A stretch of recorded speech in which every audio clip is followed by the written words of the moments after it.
Good morning, friends. Today we are going to rock some pizza. So I'm going to go ahead and get the crust laid out on here and try to get this started. All right, friends, here we are. I have the dough set up on my hot dog pans, try to make it a little bit flatter. And I got it in the Fusion, got everything set up. Got my fingers crossed because, as you can see, the sun's got a little bit of clouds, but it's playing peekaboo. That being said, I'm going to check back on this in about half an hour and see where we sit. Hopefully the crust itself will be cooked, and then we can just finish it up in the electric part of this. Here we are, friends, at the 30-minute mark. Let's see how we're doing. We are still super tacky, so I'm going to go ahead and let that bake. That is not even remotely close. We're starting to get a little bit better sun, but it has been playing peekaboo. So I'm going to set it for another,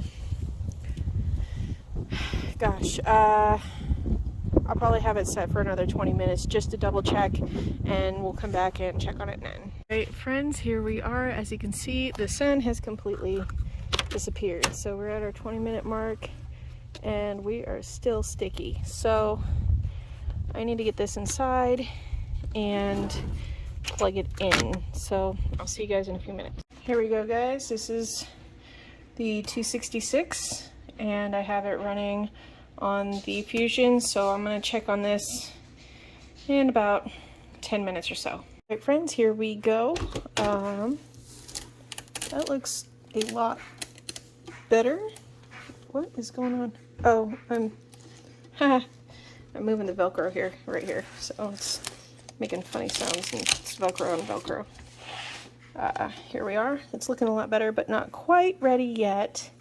So, yeah, not quite there. So I'm going to put it in for another, we'll say 10 more minutes, and then I'm going to poke holes in it, and then I'm going to put it back in for 10 more minutes, and then we can start on toppings and whatnot. Here we are, friends, about 10 minutes later, and I can smell it, and I would say this is probably where we're going to get on that. So I'm going to unplug this right here so as not to waste my battery. But that is the 266.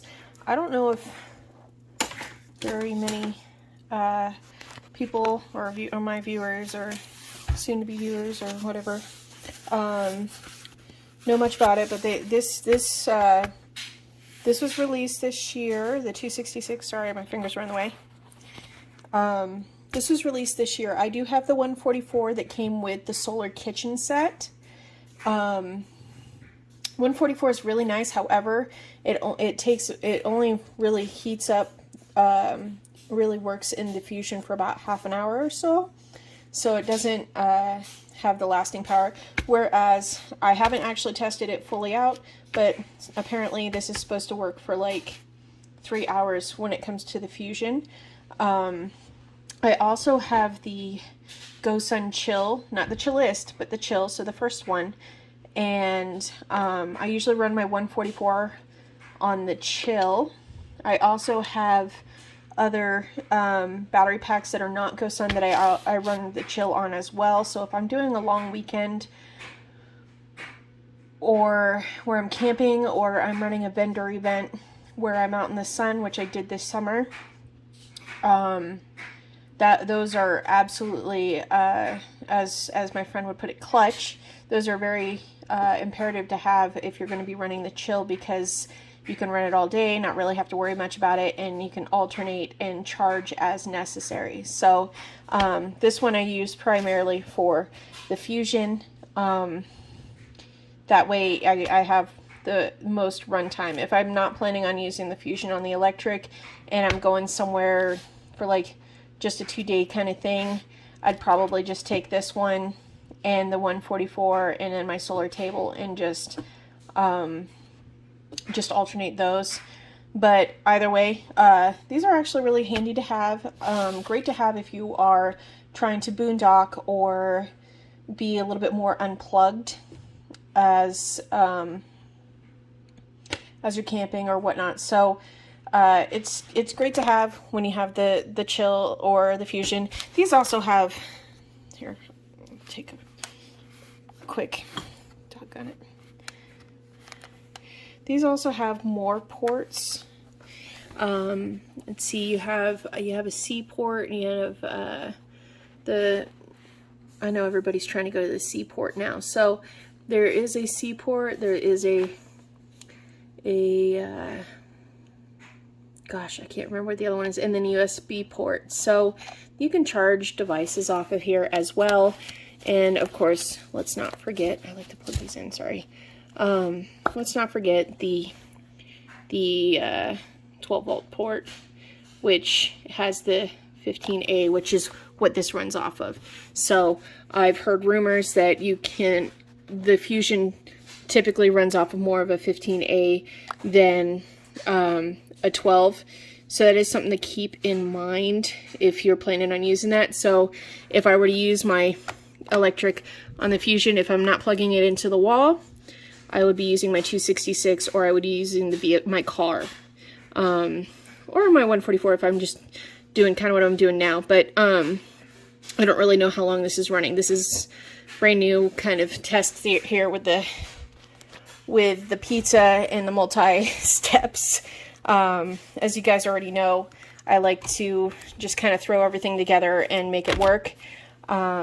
So this is a step-by-step thing. So what I need to do is I need to pull this out. I'm going to go ahead and throw on the toppings and whatnot and let the tube cool for a bit so that I don't shock the tube when I put the toppings back in and we heat it up again. So I will see you guys in a few once everything started cooling down, and we can go from there and see how long it takes from there. Let's try this again. Okay, really quick, you guys. What I decided to do is I threw some toppings on, and what I'm doing, the tray's still hot, so I thought I'd throw some foil over the top and let the toppings get to temperature or get warm so I don't shock the tube. Even though the tube is cooling down, I just don't want to shock it too much. So we'll see how that works out, and hopefully I don't kill my tube when I do it. But I've heard some really good things about from other members about not shocking the tubes and being able to really rock it. So we'll try it out and see how that works. I'll give it about 5 to 10 minutes and see where we can go from there. Quick, so the foil helped get the veggies and toppings nice and warm. So this is actually cool enough to touch. This is cool enough to touch, but it is warm, and if you linger on it, it'll be wouldn't necessarily burn you, but you wouldn't want to stay there for too much longer. So I'm gonna go ahead and try it out. Here we are. I have it half hanging out and plugged in, so the heating element is warming up as we speak. Yeah, it's getting nice and warm. So I'm hoping as to not shock the tray or the tube too much. Yeah, we're getting nice and hot now. So here we go. I'm going to go ahead and pop this in, and I will see you guys in 10 minutes. All right, friends. This is about at 12 to 15 minutes, which isn't half bad. That is a nice melt on there. You guys cannot smell this. It smells so good. Okay, so what I'm going to do is I'm going to go ahead and pull this and try to get it off the pans and out of the tray, and I'll be right back. Here we go, friends. So while it is cooked through and through, because it's got some nice bubbles, it is a little soft. So I would put this, I probably would not have done the hot dog tins, or I won't do the hot dog tins again, I should say. If I'm using electric, I would put it straight on. So otherwise, it's not half bad. I might actually end up throwing this in the toaster just to heat it up just a little bit longer. But here's my pizza experiment. I will try to do a different one and see what we can do to, well, let me put this another way. I will try to do another one when we have full sun and I can actually do it the right way, because this was not nearly as satisfactory as I had hoped.